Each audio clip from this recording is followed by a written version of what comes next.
Ekadasi is a Sanskrit word which means 11. Ekadasi comes every 11th day of each half of the month, which is fortnight. Paksha means fortnight or lunar phase in a month. Exact meaning is the side of the moon. There are two Pakshas or fortnights. One is Shukla Paksha, another one is Krishna Paksha. Shukla Paksha is the period between the next day of new moon to the full moon. It is the time when moon increases its size and brightness.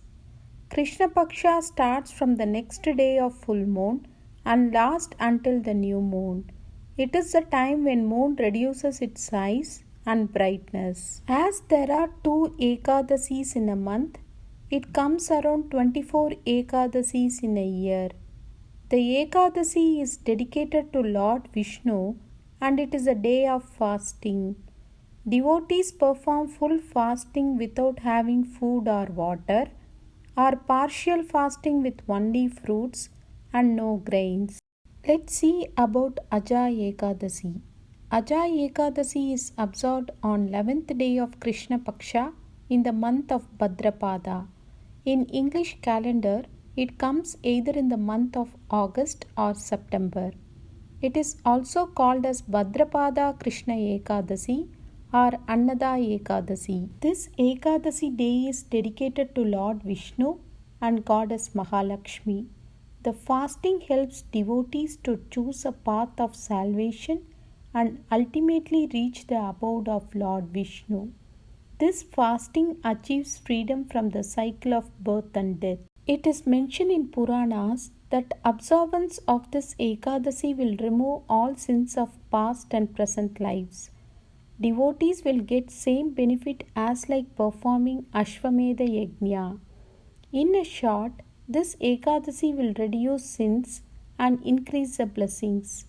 Simply reading or listening to the story would give you the virtue that one gets by performing Ashwamedha Yajna. The significance and story of Aja Ekadasi was explained by Lord Krishna to King Yudhishthira in Brahmavaivarta Purana. Let's see the story. Once there was a famous king named Harichandra who was epitome of truth. He had wife named Chandramati and son named Logidasan. Kingdom was filled with joy and prosperous. He was deprived of his kingdom due to ill effects of past deeds. He sold his wife and son too. Despite being a good soul, he had to serve a Chandal. Chandal means disposing of dead bodies. He served as a keeper in the cremation ground, collecting the covering clothes of the dead. Some years passed by. He was thinking to himself, why he is doing all these? What sin I have done? During that time, he saw Gautama Maharishi and explained all his problems. Rishi suggested him to observe Aja Ekadasi and pray to Lord Vishnu. Harichandra observed Ekadasi with full devotion. He relieved from all sins and got back his wife, son, and kingdom.